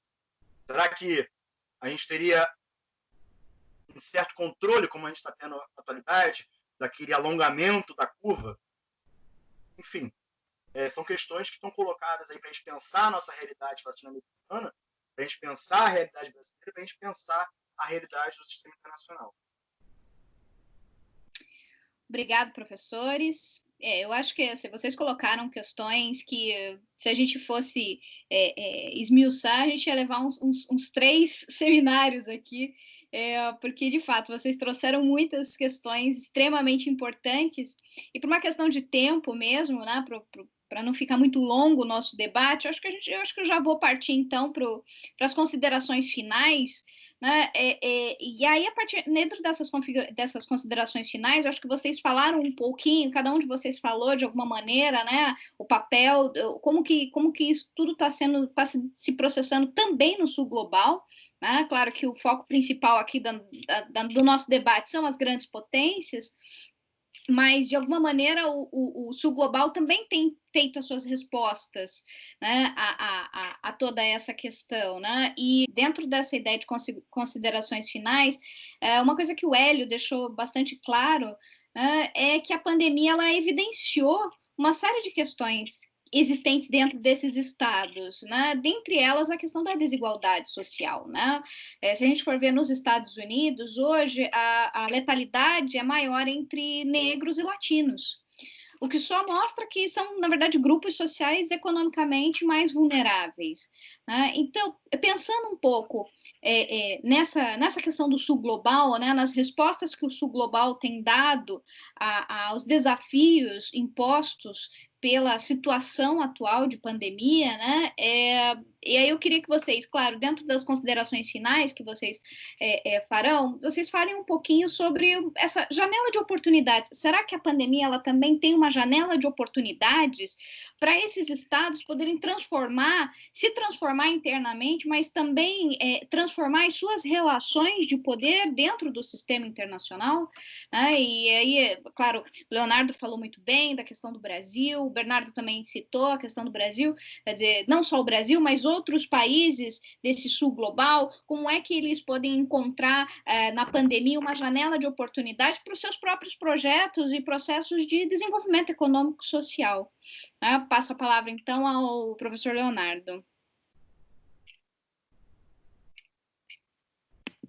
Bom, eu vou ser breve, porque eu sei que o tempo é curto, né? O vídeo não pode ficar muito longo.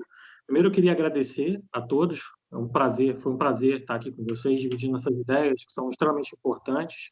Estou muito satisfeito, né, com tudo que foi debatido. E o segundo, Larissa, sobre a questão do Sul Global, eu queria ser otimista, né? Mas infelizmente eu não sou um otimista em relação a esses processos. Eu acho que nesse caso a heterogeneidade do Sul Global vai provocar movimentos diversos, né? E acho que a própria noção de Sul Global ela vai passar por um momento de crise, justamente por conta das disputas entre as grandes potências, né?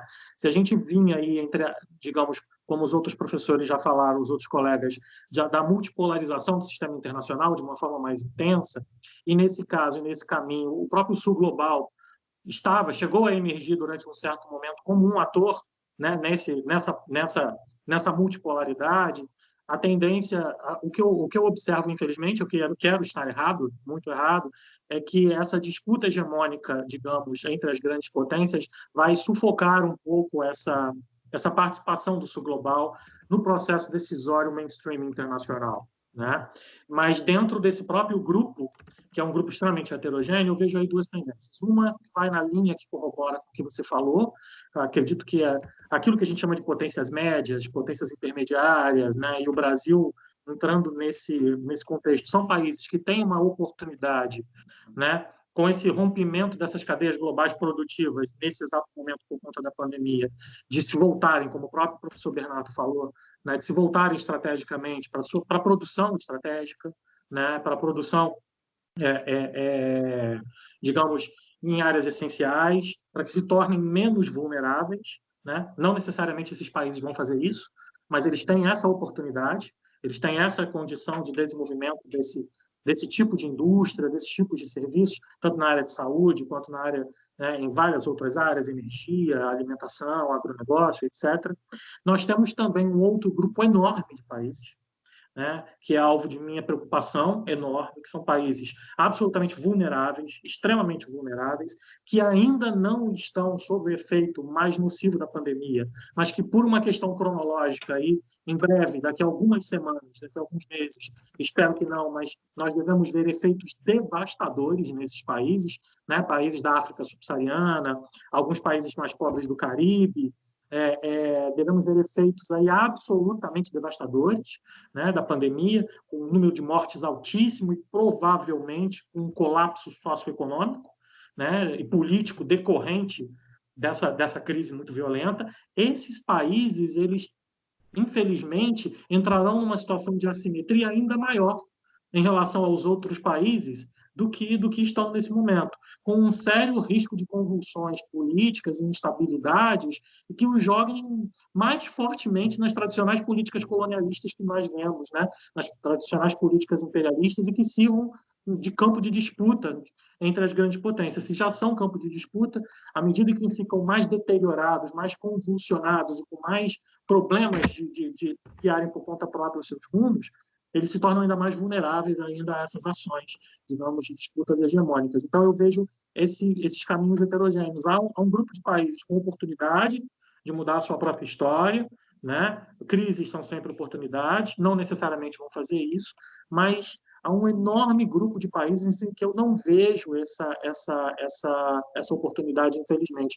O que eu vejo aí quando eu olho para a República Centro-Africana e vejo que eles têm 3 respiradores, né? Quando a gente olha para o Senegal, vê que eles têm 10 respiradores, a única coisa que a gente pode prever, infelizmente, é o caos total. O número de mortes chega aos milhares, a economia completamente depauperada, e não se sabe que tipo de convulsão política e econômica a gente pode ter aí. Quando a gente olha para o Equador, também, não precisa ir muito longe, né? E para outros países pequenos, como da nossa região, como Bolívia e Paraguai, não sabemos ainda como a pandemia vai atingi-los de uma forma mais, se vai atingi-los de uma forma mais forte ou não. Eu vejo aí esse movimento com muita preocupação. Acho que vai ser um enorme desafio para o Sul global, o seu protagonismo internacional diante dessa pandemia.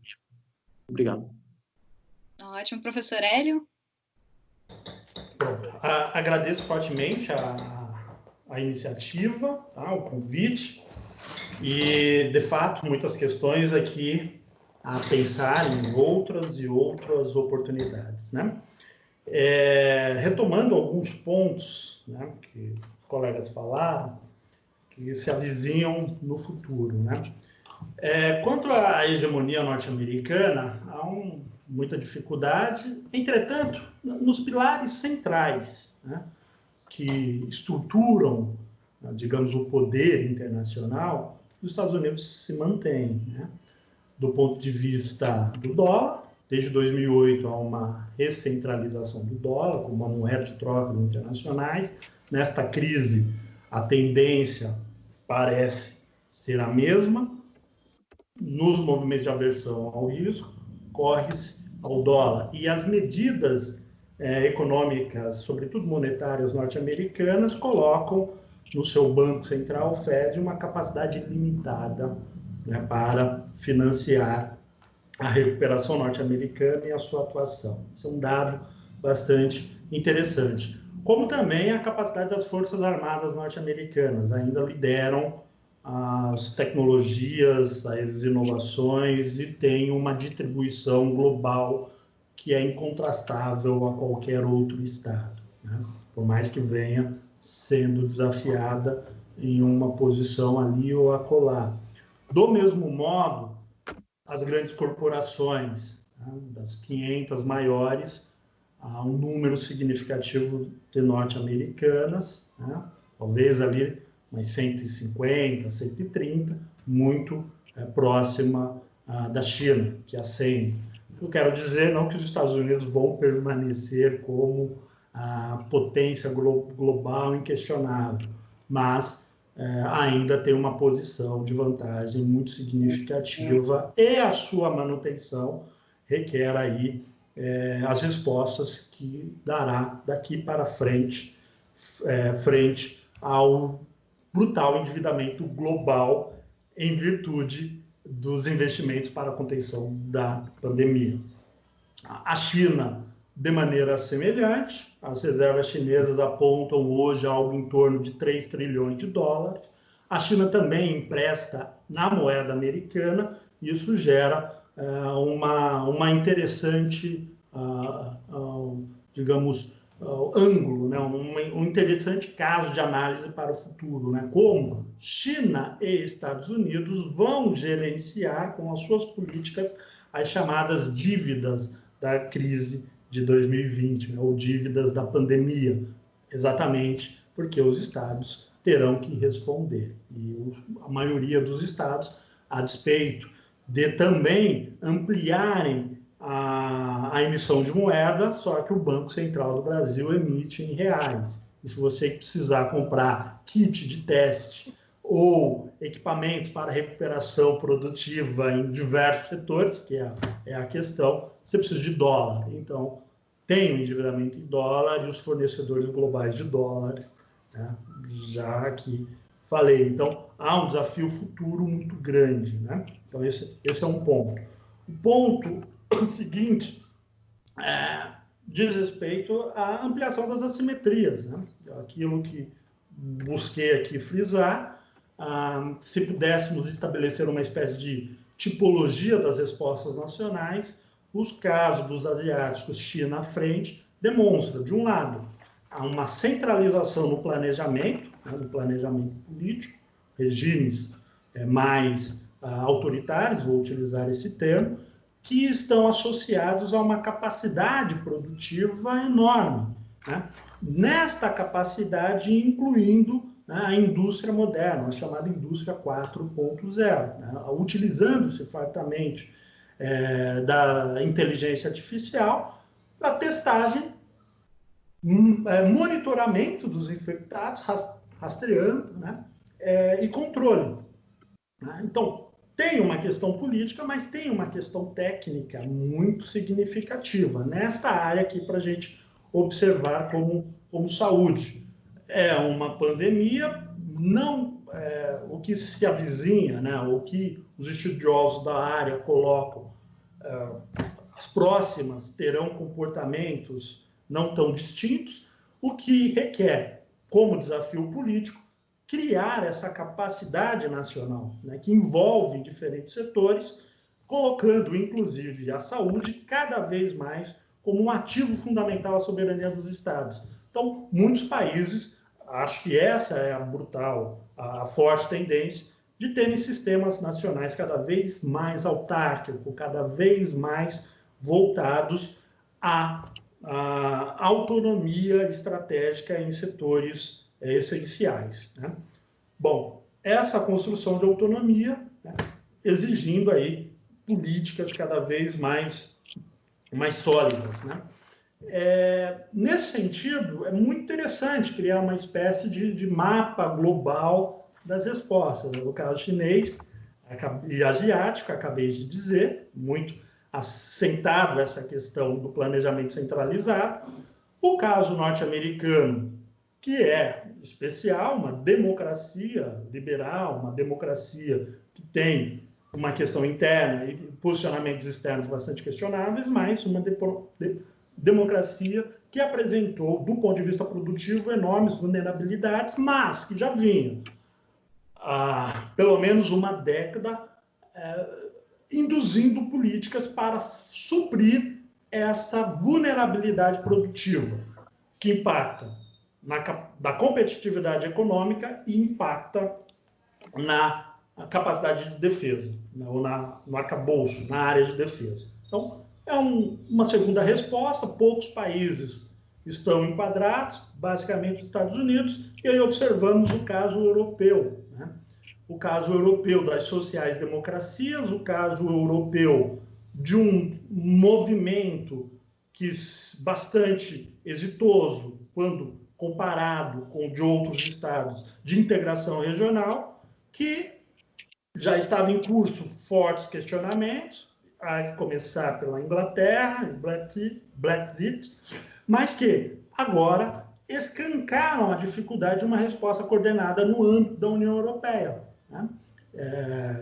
A Itália, com uma capacidade de ampliar a sua dívida, teve que responder a Bruxelas, ou seja, um esforço significativo para repactuar o sentido da integração europeia, né? Então, esse é o grande desafio. E, somado ao caso produtivo nacional, a questão da manutenção da democracia, manutenção da social-democracia como um ângulo, né, uma via europeia efetiva como resposta aos desafios que se apresentam.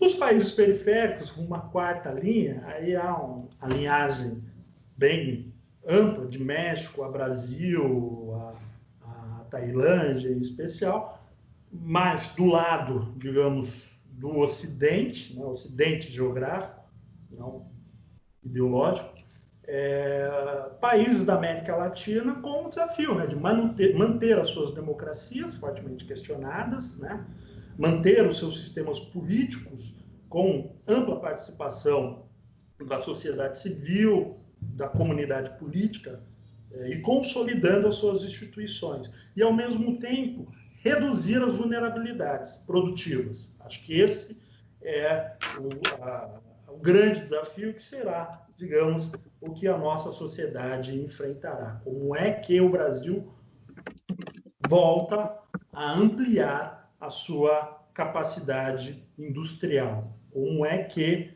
ampliamos o emprego? Como é que reduzimos a nossa dependência naquilo que é chave, seja para a defesa, seja para a segurança, seja para o controle de epidemias, que é as tecnologias modernas. Então, isso é enorme, esse desafio, né? Não temos nenhuma grande empresa nacional nessas áreas que são vitais às respostas imediatas. Bom, os Estados Unidos falharam. Sim, mas os Estados Unidos têm Google, os Estados Unidos têm Apple, os Estados Unidos têm GM e os Trump cria uma lei excepcional que consegue rapidamente reconverter. Como é que podemos ampliar essa nossa capacidade? E, por fim, um quinto grupo de países, né, por falta de um termo, eu utilizo aqui o do Frantz Fanon, dos condenados da terra. Né? Sem democracias consolidadas, sem institucionalidades fortes para responder aos anseios populacionais, né? Tendo que lidar com uma epidemia, começa pelos espaços luminosos, né, da geografia, mas se expande para o território como um todo, que, ao que tudo indica, não nos permite ser otimistas. Né? Então, precisam consolidar as suas democracias e, ao mesmo tempo, consolidar as suas capacidades produtivas. É um desafio enorme, enorme, enorme. Mas não é que uma tentativa de terminar com algo positivo, longe disso. O desafio é enorme, enorme, mas são nesses momentos difíceis que as respostas ou que as instituições precisam apresentar as suas inteligências, as suas capacidades. Então, exige muito de nós, da universidade, das Forças Armadas,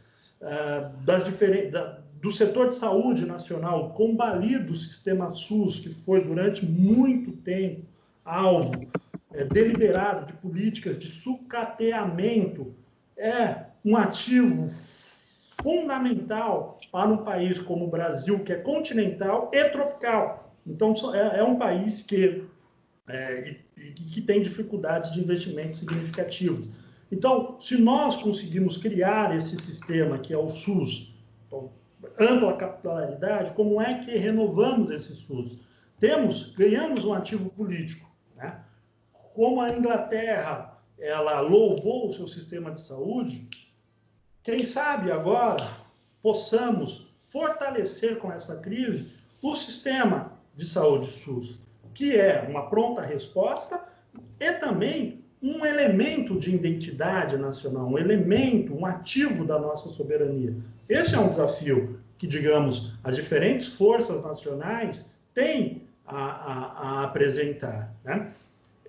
Então, eu diria isso, né? Há uma pandemia que demonstra, que coloca uma lupa enorme nas nossas vulnerabilidades e requer o máximo de nós, professores, universidades, professores das instituições militares, da sociedade como um todo, o máximo para produzir uma resposta que um desafio como esse nos coloca.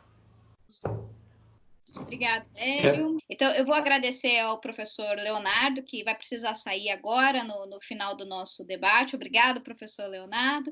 O professor Leonardo quer fazer alguma última colocação?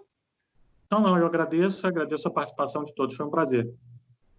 Muito obrigada, então, professor Leonardo, e passo a palavra, então, ao professor Bernardo nas suas considerações finais. Eu queria agradecer imensamente pelo debate, pela oportunidade de estar debatendo essa temática tão cara para a gente, altamente qualificada, e eu já me coloco aqui em prontidão para uma possível segunda versão do seminário. Se vocês quiserem criar uma geopolítica mundial e pandemia versão 2, já me coloco à disposição aqui, porque realmente estamos aqui já nem sei quanto tempo e os temas não foram finalizadas. Mas, enfim, vou tentar finalizar a minha intervenção com duas considerações. A primeira, essa recessão global que eu pontuei na primeira fala, que é iminente, é uma recessão global que não tem como a gente escapar, ela vai ensejar uma luta por frações de capital mediada pelos estados. Isso é um ponto interessante a gente visualizar. E isso pode e possivelmente possibilitará o aumento de conflitos geopolíticos, seja através da retomada do controle nacional pelos estados centrais e, para o sul global, a possibilidade de perda de controle sobre as suas estruturas econômicas. Então, eu sou um pouco mais cético e negativo também, assim como o professor Leonardo, nessas prospecções futuras para o sul global. E aí, retomando ainda as respostas do sul global aos desafios políticos e econômicos do isolamento social, eles têm sido divergentes. Elas têm sido divergentes e a gente consegue pegar um exemplo, não precisa ir muito longe. É só a gente analisar a oposição clássica entre Brasil e nossos irmãos argentinos. Ou seja, o modo como Brasil e Argentina estão lidando com a questão do isolamento social é substancial. Eu pego alguns dados de hoje.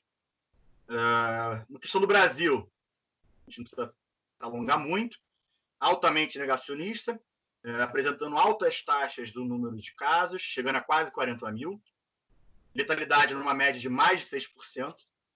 No caso da Argentina, propõe políticas de isolamento social, esse é o primeiro ponto, referenciadas pela OMS, pela Organização Mundial da Saúde.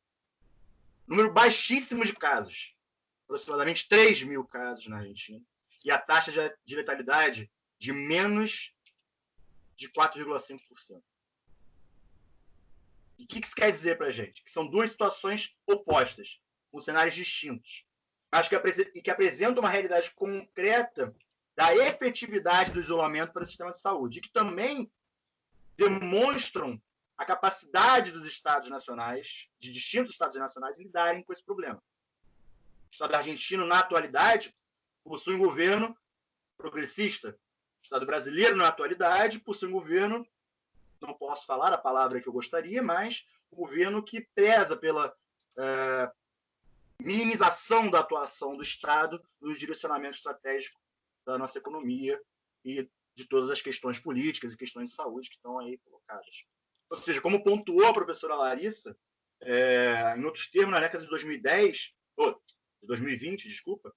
o cenário para a América Latina ele é complexo e desafiador. E a gente coloca esses dois pontos, Brasil e Argentina, como exemplos muito claros.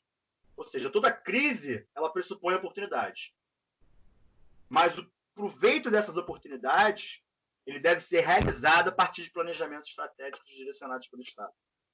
E aí que se encontra em déficit em muitos países da América Latina na atualidade. Alguns países ainda têm determinada capacidade estatal, ou pelo menos um direcionamento para o aumento dessa capacidade estatal, mas a grande maioria dos países latino-americanos, até porque a gente vem de uma onda conservadora de meados de 2015 para cá, na América Latina, que torna essa idealização de um Estado que planeje a vida econômica, a vida política das nossas sociedades um pouco mais crítico.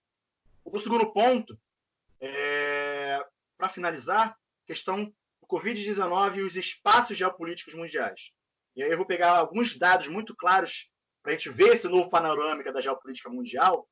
Eu peguei dados da Fundação Luiz Eduardo Magalhães, que é de um companheiro da Bahia.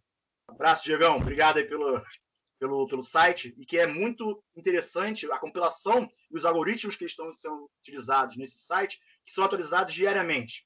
Posso até depois disponibilizar para os alunos, para os outros professores, porque é simples e altamente qualificado esse site. E aí, fazendo um compilado geral, rapidamente. Na Europa, a taxa de letalidade se aproxima dos 10%, 10% taxa de letalidade, com mais de 1 milhão de casos confirmados e mais de 100 mil mortos.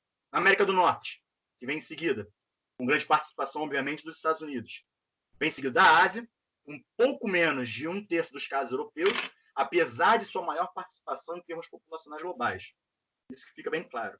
Se a gente pega a Índia e China, está quase um quarto, um quinto, não sei os números exatos em termos populacionais, mas possui menos de um terço dos casos europeus. Só aí a gente já consegue visualizar capacidades estatais na contenção do alastramento dessa pandemia. Seguido de América do Sul, África e Oceania. Esses são dados de hoje, obviamente, que daqui para frente a gente tem que fazer essa análise com mais detalhes. Nesse mapa global, se a gente pega um mapa do globo terrestre e a gente divide em 4 quadrantes, a gente visualiza que do ranking de países e regiões com casos ativos, os 6 primeiros são países ocidentais. Um destaque para os Estados Unidos, com aproximadamente 30% dos casos globais e mais de 40 mil mortos. A Grã-Bretanha, que possui a maior taxa de letalidade, com aproximadamente 13%, e aí acompanhado de Itália, França e Espanha. Todos os países ocidentais. China e Irã praticamente controlaram seus casos confirmados, na casa de em torno de 80 mil pessoas, 80 mil mortos. E o Brasil aparece como o primeiro país latino-americano na lista, numa curva ascendente. Por que eu trouxe esse panorama para a gente visualizar dentro de um mapa? Porque a partir desse mapa a gente consegue visualizar a geopolítica mundial e a pandemia.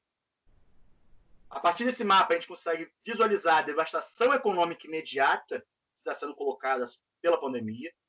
E a partir desse mapa a gente consegue visualizar a aceleração e a velocidade das transformações, a dinâmica de reconfiguração do sistema internacional, principalmente em direção ao protagonismo asiático no início do século XXI. Ou seja, todo esse debate, todos esses dados que eu trouxe para a gente visualizar, querendo ou não, em certo sentido, eles confirmam um século chinês. Os indícios, dão indícios do início de um século chinês. Ou seja, uma mudança para um mundo pós-ocidental, uma mudança para um mundo reoriental, uma mudança para um mundo sinocêntrico. Entretanto, obviamente, como isso é algo que pode ser modificado a partir das correlações de forças no sistema internacional, não é algo hermético e absoluto, mas é um panorama que está sendo delineado na atualidade. Ou seja, as respostas não estão vindo do Ocidente, as respostas estão vindo do Oriente, do mundo oriental. E, para finalizar, de fato, essa disputa econômica e geopolítica global, ela possui outro possível prognóstico. E aí eu vou retomar a minha negatividade, infelizmente, de que essa epidemia ela pode e possivelmente ela vai aumentar a desigualdade e a polarização do mundo. E aí, que já tem sido acentuada desde a crise financeira de 2008, a crise financeira não foi fim do capitalismo, ela foi, querendo ou não, o aumento da desigualdade a nível global. É interessante a gente visualizar isso. A crise de 2008 ela possibilitou o aumento da desigualdade. Os mais ricos continuaram mais ricos e os mais pobres cada vez mais pobres. Além disso, pode haver também uma retomada da onda nacionalista do sistema internacional, que assumiu uma velocidade muito elevada depois da eleição do próprio Donald Trump. Enfim, essas são algumas questões, né, que estão em aberto, que demandam uma prontidão diária de todos os internacionalistas, de todos os estudantes de ciências sociais, de relações internacionais, de defesa, de economia. São questões que estão aí postas, colocadas para o debate futuro. Certo, então, muito obrigado, professor Hélio, muito obrigado, professor Bernardo. Eu acho que aqui, como eu disse, eu acho que quem sabe mais para frente a gente possa pensar numa versão número 2, porque a quantidade de questões levantadas e de pontuações que vocês fizeram foi ótimo, foi incrível. Eu acho que contribui muito para a gente poder refletir o mundo que está por vir.